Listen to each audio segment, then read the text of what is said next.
yang dimana judulnya itu adalah permasalahan pada siswa kelas 10 SMK jurusan Teknik Komputer Jaringan yang sulit mengingat alur direktori pada sistem Linux Debian. Assalamualaikum warahmatullahi wabarakatuh. Kembali lagi bersama channel saya, channel Wikitriana, channel yang membahas seputar informasi pendidikan, channel yang membahas informasi tanpa basa-basi.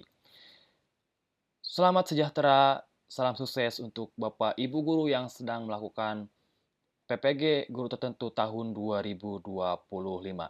Di sini saya akan berbagi atau sharing hal penting yang Bapak Ibu guru harus ketahui, yang dimana ada 5 hal yang perlu dilakukan setelah semua modul tervalidasi. Begitu ya Bapak Ibu guru. Oke, Bapak Ibu guru bisa dilihat di sini ada 3 modul yang sudah berwarna hijau, ya. Sini sudah tervalidasi semuanya. Namun sebelum saya ke pembahasan, Bapak Ibu guru bisa lihat dulu ke halaman channel saya yang dimana saya sudah memberikan atau share informasi tentang pembuatan jurnal 1 sampai pembuatan jurnal modul 3 serta persiapan cara daftar UKPPG, review soal tryout dan UKPPG beserta kunci jawabannya, serta cara dan langkah menyusun studi kasus dalam PPG tahun 2025. Jangan lupa juga untuk subscribe, like, and share, serta nyalakan loncengnya agar notifikasi yang Bapak Ibu Guru lihat muncul ke halaman YouTube Bapak Ibu Guru. Oke, tanpa basa-basi, kita lanjut ke dalam pembahasannya, yang dimana 5 hal yang dilakukan setelah semua modul tervalidasi. Yang pertama, di sini ada memantau jadwal UKPPG. Bapak Ibu guru bisa lihat ke halaman ppg.dikdasmen.go.id. Di sini sudah ada seputar informasi untuk jadwal UKPPG-nya, bisa di-scroll ke bawah. Di sini jadwal penyelenggara PPG bagi guru tertentu tahun 2025. Yang dimana kemarin kita sudah melaksanakan pemanggilan peserta di SIM PKB-nya pada tanggal 8 sampai 17 Mei 2025. Setelah lapor diri di LVTK tahun 2025 pada tanggal 25 Mei sampai 1 Juni. Serta yang sekarang kita lakukan adalah pembelajaran mandiri di platform Ruang GTK dari 6 Juni sampai 18 Juni 2025.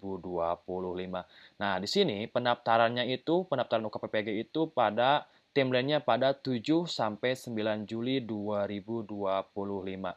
Jadi, Bapak Ibu guru tidak bisa mendaftarkan UKPPG-nya sebelum timeline yang ada di sini dari tanggal 6 Juni sampai 18 Juli pembelajaran mandirinya selesai. Jadi semuanya selesai dulu pada timeline-nya, baru bisa pendaftaran UKPPG. Walaupun Bapak Ibu guru sudah terselesaikan tervalidasi semua modulnya yang di sini ya. Nah, di sini juga muncul yang dimana udah berwarna hijau muncul button atau tombol daftar UKPPG, namun kita belum bisa mendaftarkannya karena timeline-nya belum bisa dibuka. Oke, begitu ya Bapak Ibu guru ya. Dan sekarang yang kedua itu adalah mengikuti tes tryout.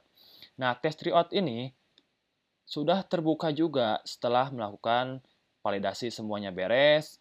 Sebelumnya di sini sudah muncul juga tadi saya bahas untuk daftar UKPPG-nya, dan sekarang tombol tryout di sini Bapak Ibu guru bisa mengikuti tryout untuk latihan daripada ujian UKPPG-nya. Namun di sini juga belum bisa dibuka karena timeline-nya masih lama ya. Di sini masih lama pada tanggal 7 sampai 19 Juli ya untuk pendaftaran UKPPG-nya.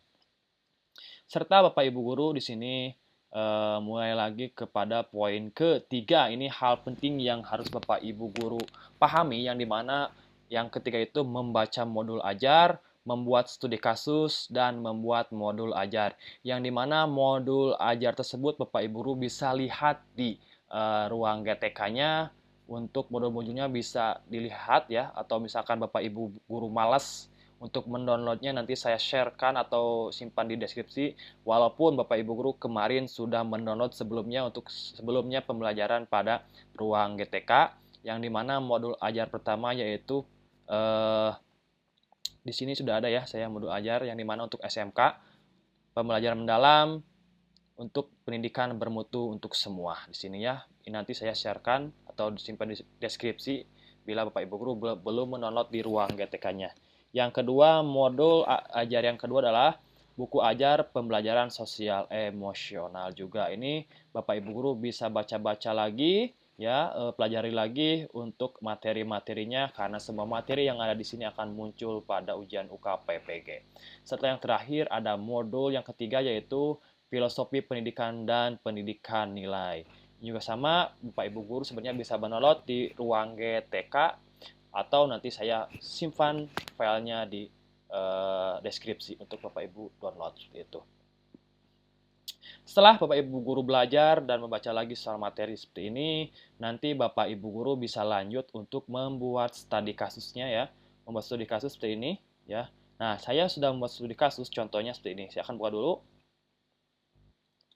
Di sini saya sudah membuat studi kasus yang dimana untuk SMK ya, untuk jenjang SMK jurusan Teknik Komputer dan Jaringan ini hanya sekedar contoh saja. Yang dimana judulnya itu adalah permasalahan pada siswa kelas 10 SMK jurusan Teknik Komputer Jaringan yang sulit mengingat alur direktori pada sistem Linux Debian. Ini untuk judulnya. Namun di sini ada 4 pertanyaan yang dimana nanti Bapak Ibu guru lihat ya. Di sini ada yang satu ada permasalahan pembelajaran apa yang pernah Anda hadapi. Ini pertanyaan yang pertama dalam studi kasus. Yang kedua itu ada bagaimana upaya Anda untuk menyelesaikannya. Dan yang ketiga ada apa hasil upaya tersebut serta yang keempat pengalaman berharga apa yang bisa Anda petik ketika menyelesaikan permasalahan tersebut. Nah, di sini nanti Bapak Ibu akan ketemu pada kasus untuk membuat sebuah studi kasus minimal itu adalah 500 karakter kalau tahun kemarin. Nah, bagaimana cara melihatnya? Bapak Ibu guru bisa lihat di sini ada 532 word. Ini berarti sudah menunjukkan bahwa untuk si studi kasus ini ada 500 lebih atau 500 karakter lebih ya. Nah, Bapak Ibu guru bisa lihat di sini ini untuk kata-katanya ada 532 karakter lebih. Nah, itu ya di dalam Word. Nah, Bapak Ibu guru di sini untuk permasalahan atau poin yang pertama, permasalahan pembelajaran apa yang pernah Anda hadapi, yaitu contoh yang punya saya ini adalah saya seorang guru SMK, saya pernah atau selalu menghadapi berbagai masalah dalam pembelajaran di lab atau saat praktik. Salah satunya adalah saat saya menjelaskan struktur atau cara masuk pada direktori sistem Linux Debian. Dalam hal ini, dikarenakan penggunaan metode pembelajaran yang terlalu monoton karena hanya berfokus pada sebuah skrip atau coding, dan cara menjelaskan sesuai dengan bahasa sistem Linux Debian yang kurang variatif dapat menjadikan faktor utama dari kebingungan peserta didik dalam menerima materi pembelajaran yang disampaikan oleh guru. Seperti itu ya. Terus pembelajaran ini menyebabkan pembelajaran kurang efektif pada pengetahuan dan daya ingat peserta didik seringkali ketinggalan dan terlambat mengerjakan pembelajaran praktik di lab.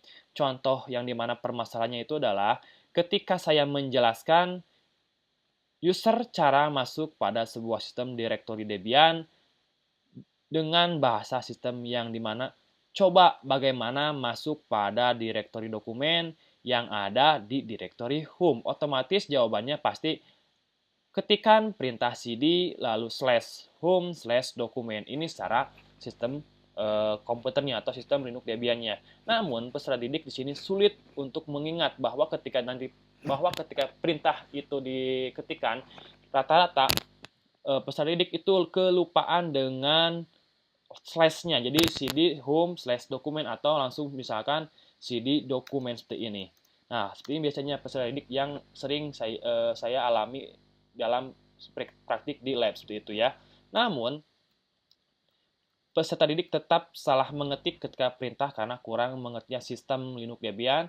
Hal ini mengakibatkan keterlambatan capaian pembelajaran. Seperti itu ya Bapak Ibu Guru, ini untuk permasalahannya.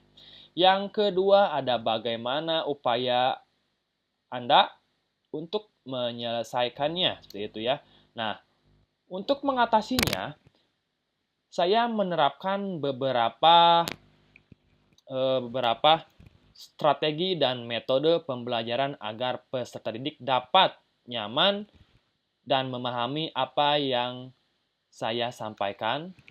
Ya, apa yang saya sampaikan. Metode yang saya gunakan dalam pembelajaran ini adalah menggunakan metode simulasi dengan menganalogikan sebuah skrip dalam sistem dengan kehidupan nyata.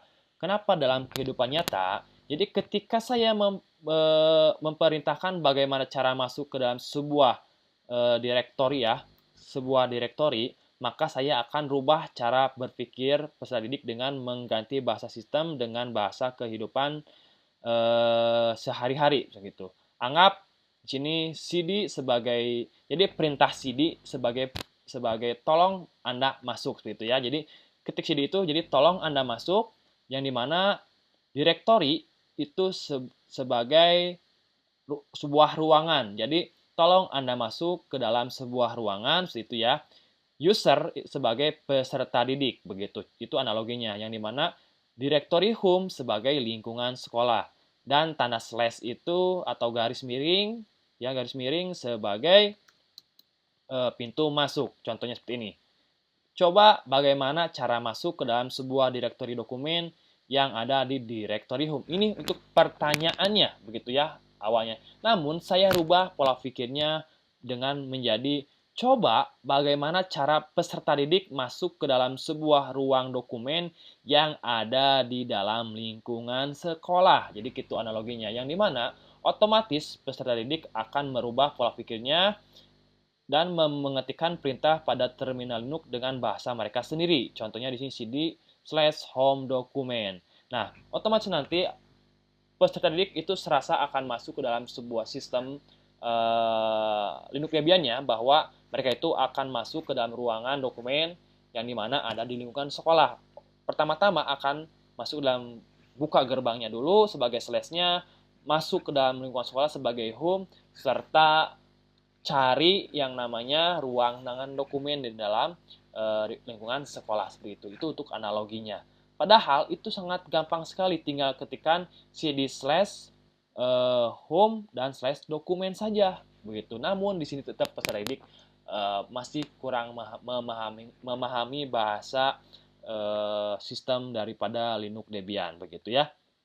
Yang ketiga itu adalah apa hasil upaya tersebut. Setelah saya menerapkan strategi dan metode tersebut, akhirnya saya melihat peningkatan dalam semangat pembelajaran praktik peserta didik. Mereka lebih senang dan aktif serta lebih tepat waktu dalam mengerjakan praktik di laboratorium. Cara menjelaskan sebuah sistem atau skrip dengan cara bahasa sistem ternyata membuat peserta didik kesulitan untuk mengingat, seperti itu ya. Namun, ketika saya coba analogikan dan simulasikan bahasa sistem dengan bahasa sehari-hari atau bahasa kehidupan nyata, mereka lebih mengerti serta dapat lebih memahaminya gitu. Ketika dalam praktik, mereka merasa sedang membayangkan diri mereka bagaimana jika mereka masuk dalam sebuah sistem seperti itu ya. Ini untuk hasil upaya tersebut yang dimana poin nomor 3.